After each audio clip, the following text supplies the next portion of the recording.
Hai un momento escoitábamos a defensa dunha proposición non de lei do Partido Popular en que falaba dun pacto polos océanos, e eu quero lembrar que o Bloque Nacionalista Galego sempre rexeitou con contundencia esa decisión da Unión Europea de restringir as artes de fondo en 87 zonas do Atlántico, mesmo a pretensión de levar a 30% do mar comunitario, e o que hai que lamentar é que o PP non sempre fose coherente nisto, non? A señora Rosa Quintana, na súa proposición non de lei,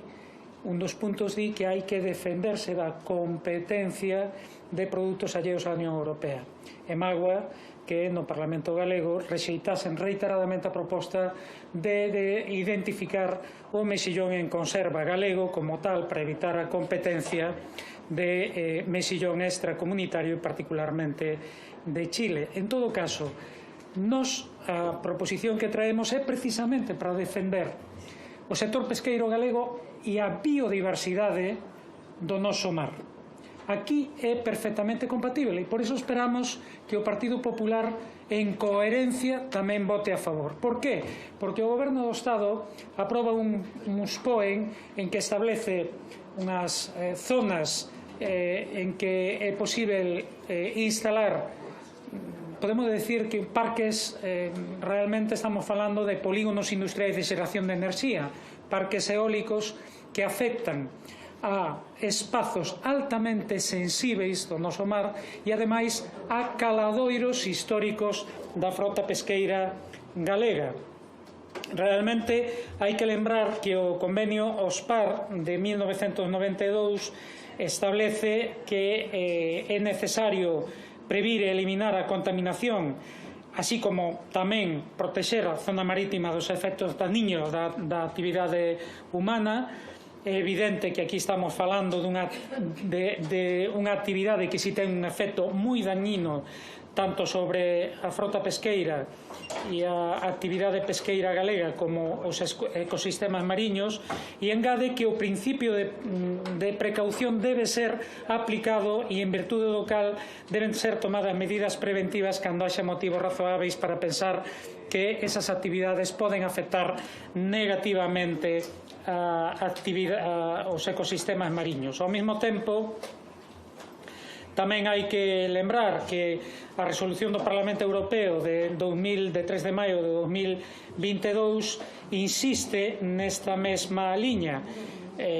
chamando aos Estados a que en consonancia coa disposición sobre a ordenación do espazo mariño designen os caladoiros históricos e tradicionais específicos dos pescadores como zonas que deben permanecer libres de enerxías renováveis mariñas. O propio decreto prevé a realización de determinados estudos antes de actuar, pero non esperou a que eses estudos estexan disponíveis e calculamos que aínda tardarán uns meses, previsiblemente cerca dun ano, para estaren disponíveis. A nós isto parécenos que non respeta o principio de precaución e, desde logo, temos moi claro que o que fai é antepoñer os intereses das grandes empresas enerxéticas aos intereses do sector pesqueiro galego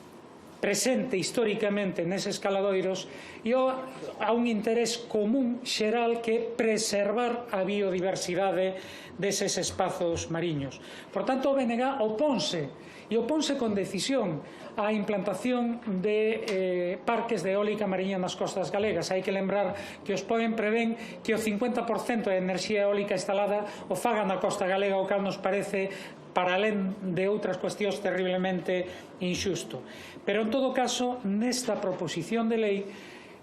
o que defendemos é que, polo menos, se aprazo o desenvolvemento do Real Decreto 962 de 2024, de 24 de setembro, polo que se regula a produción de enerxía eléctrica nos espazos mariños, nas zonas ZAPER, até que as medidas R2, que é a análise do sector pesqueiro potencialmente afectado, e R3, a análise dos efectos potenciais destes parques eólicos sobre os ecosistemas mariños, e a elaboración dunha guía que abranxerá todos os aspectos relacionados coa